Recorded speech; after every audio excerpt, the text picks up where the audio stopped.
Hello. Honestly can't believe this might be the last presentation I do for the construction management program. That being said, let's get to it.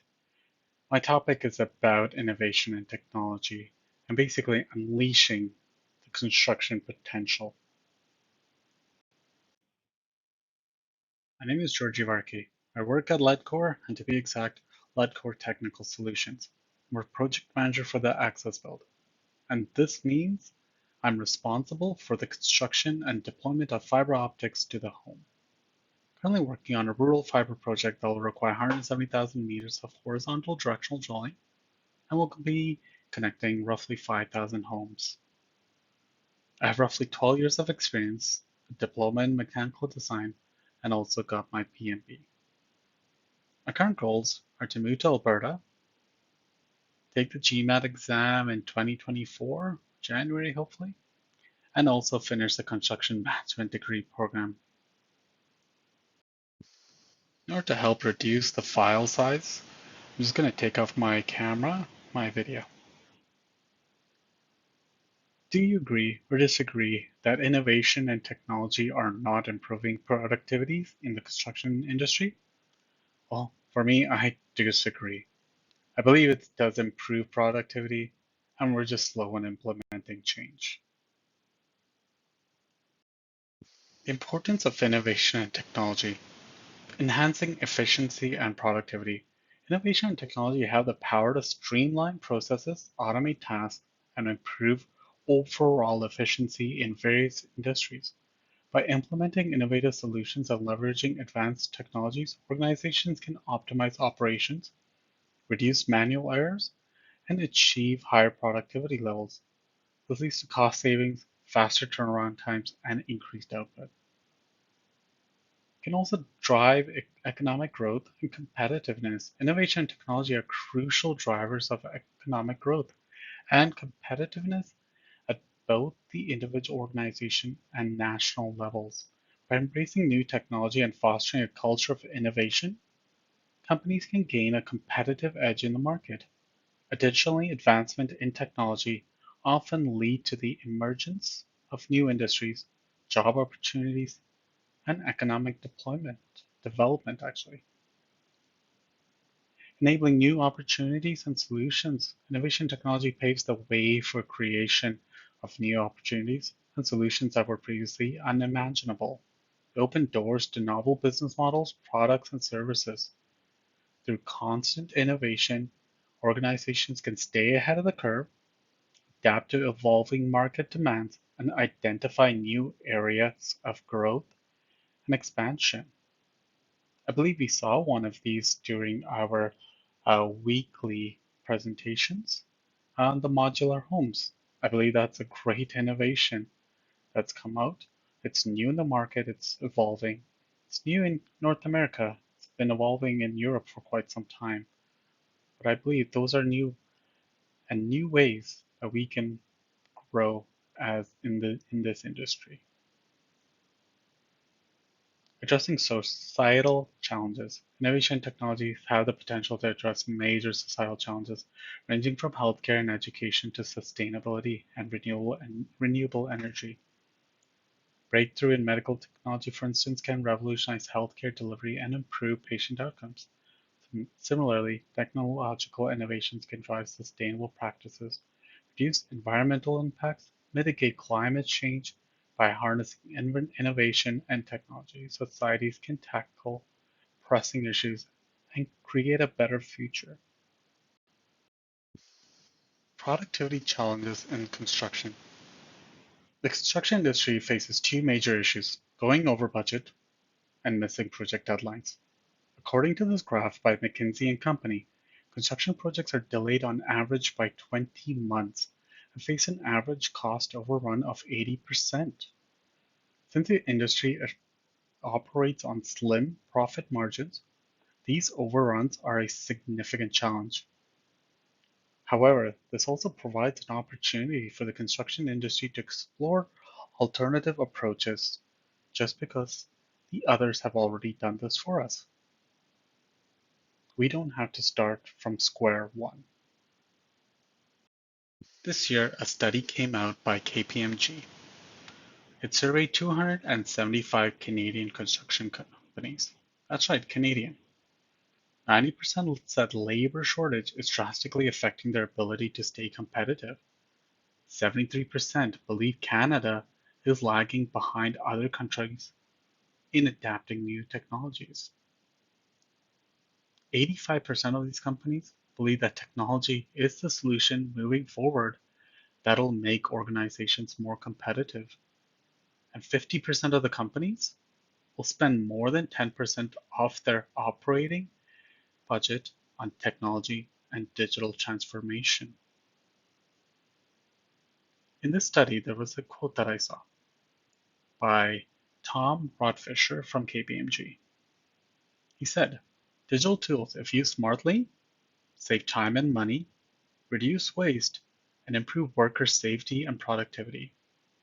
In short, they help get the projects done on time or ahead of schedule and on budget.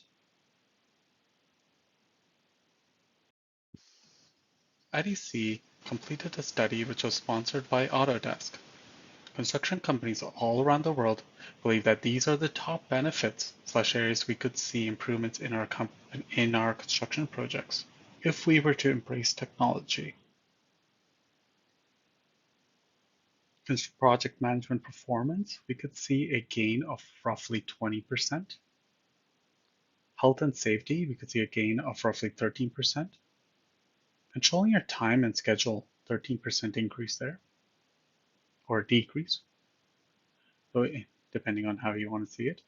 We'll be able to control our cost and waste at least by 12%. Collaboration at 6%. I really like this one. Single source of truth of project data. Instead of the project living in someone else's mind, we have a clear location to look for it and find out exactly how it was run, where it went well, where it didn't go well. And we could see a 4% increase. Now, these numbers don't look too big in the increase, but holistically, they could have a huge impact. Despite these benefits, 95% of organizations worldwide use digital construction solutions in just 50% or less of their projects, while only 2% use digital construction solutions in over 60% of their projects. Now, I could talk all about all the different types of technology on there and the software and how we can use AR, we can use VR, or even currently AI right now. But during my research, I noticed that three key fundamental things needed to be in place. And those three pillars are what I'm going to be talking about. The first pillar is people. Without having buy-in from various stakeholders in different parts of the organization, not able to achieve anything. Number one, timing is important for workplace technological changes. Introduce change gradually to avoid resistance and maintain productivity. Small doses make it easier for employees to adapt. Communication is a crucial for preparing employees for technological changes. Explain new software, cloud services, and listen to their feedback.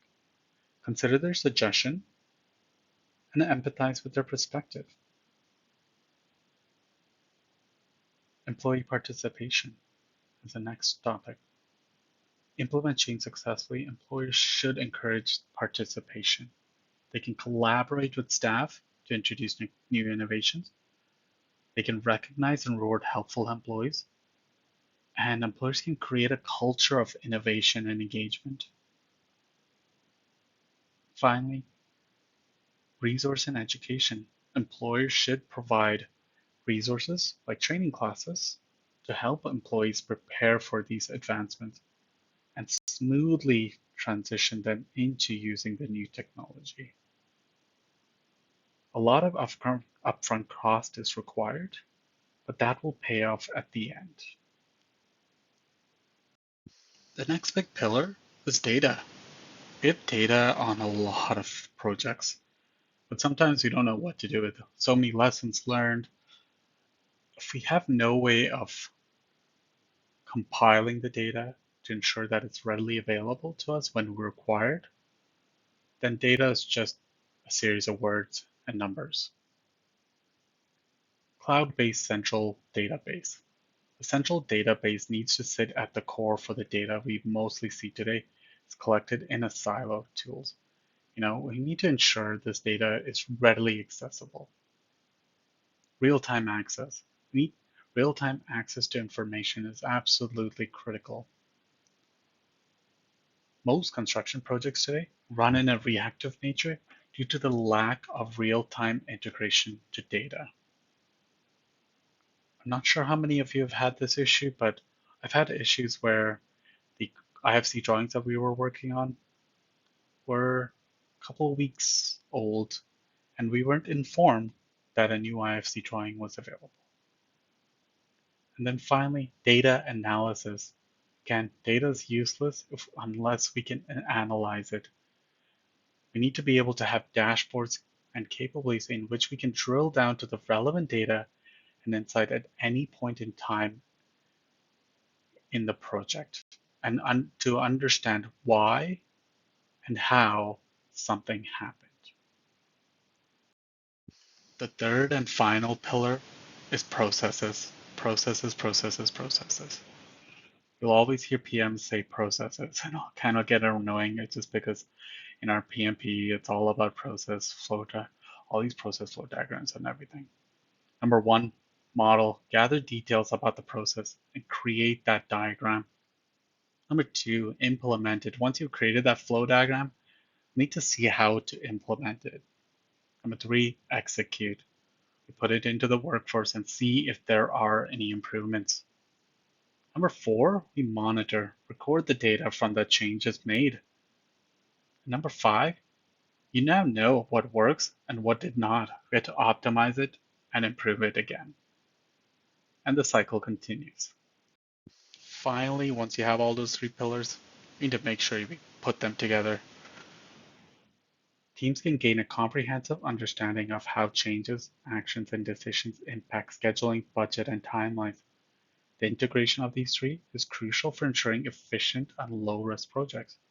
Connecting these pillars offers the potential for exponential growth in the company's productivity, giving you the opportunity to reach new heights. Now for some real-life examples of innovations. This is a small innovation that I saw from Turner Construction. 6-week look ahead into the schedule. This helped condense the master schedule into something that is more tangible with less noise. When they looked 6 weeks ahead, they were able to just focus on the 6 weeks coming up, allowing them to understand what needs to be done this week for us to be successful in 6 weeks. I really thought this innovation was very cool and very simple. A real life example of technology being integrated into construction. I wouldn't be True Blue if I didn't have a lead core portion in my presentation. Lead core implemented various types of technology to help them build the King George Hub. 4D simulations helped them understand each week where they needed to be. 3D quantity takeoff helped them accurately estimate the materials requirements.